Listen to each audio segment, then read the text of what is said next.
आज आपण बघणार आहोत मऊ आणि चांगल्या करंज्या कशा बनवायच्या।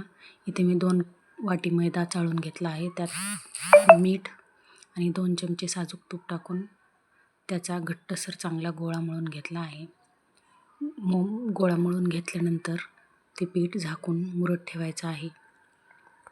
नंतर मिक्सरच्या भांड्यामध्ये 3 चमचे साखर, आमच्या इथे गोड कमी लागतं म्हणून मी साखरेचा वापर कमीच केला आहे, आणि त्यात वेलची टाकून ते मिक्सरमध्ये ग्राइंड करून घेतले आहे। नंतर एका पॅनमध्ये 1 कप रवा साजूक तूप घालून चांगलं खरपूस भाजून घेतलं आहे, आणि नंतर त्यात खवा टाकला आहे। खवा टाकून त्यास चांगलं परतून घेतलं आहे। खवा मी घरीच बनवला होता साईचा। नंतर त्यात डेसिकेटेड कोकोनट टाकून सर्व एकजीव होईपर्यंत मिक्स करून घ्यायचं आहे। आणि मला हे मखाणे अगोदरच भाजून घ्यायचे होते, पण मी विसरले। मग मी त्यातलं ते काढून मखाणे चांगलं भाजून घेतलं आहे।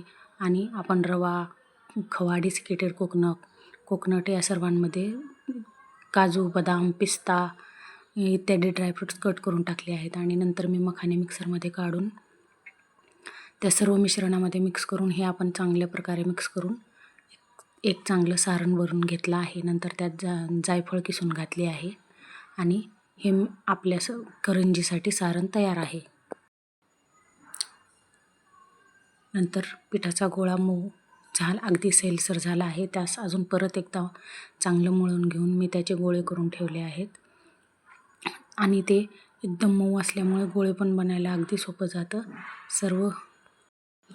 सर्व गोळे हाताने अगदी सैलसर मळून एकजीव करून सर्व गोळे आपण येथे बनवून घेतले आहेत। आता त्या सारण थंड होईपर्यंत मी तसेच बाजूला काढून ठेवले होते। त्यात मग आपण वाटलेली पिठी साखर घालून ते सर्व एकजीव करून घेतलं आहे। आणि गरम असताना त्यात साखर घालायची नाही, नाहीतर ते घट्ट होऊन बसते। म्हणून ते सारण गार झाल्यानंतरच त्यामध्ये पिठी साखर घालून त्याचं सारण व्यवस्थित एकजीव करून घ्यायचं आहे। नंतर अशा मी लाट्या लाटून करंज्याच्या साच्याने सर्व करंज्या बनवून घेतल्या आहेत। नंतर कढईमध्ये तेल गरम करत ठेवून मंद आचेवर पहिल्यांदा गरम करून घेऊन नंतर मंद आचेवर मी या सर्व करंज्या तळून घेतल्या आहेत।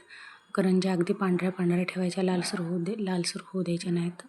पांढऱ्या शुभ्र करंज्या अगदी छान वाटतात। अशा प्रकारे मी सर्व करंज्या बनवून घेऊन त्यात चांदीचं वर्क घालून असे शोभित केले आहे। तुम्हाला जर माझा व्हिडिओ आवडत असेल तर नक्की लाईक, शेअर आणि सबस्क्राईब करा।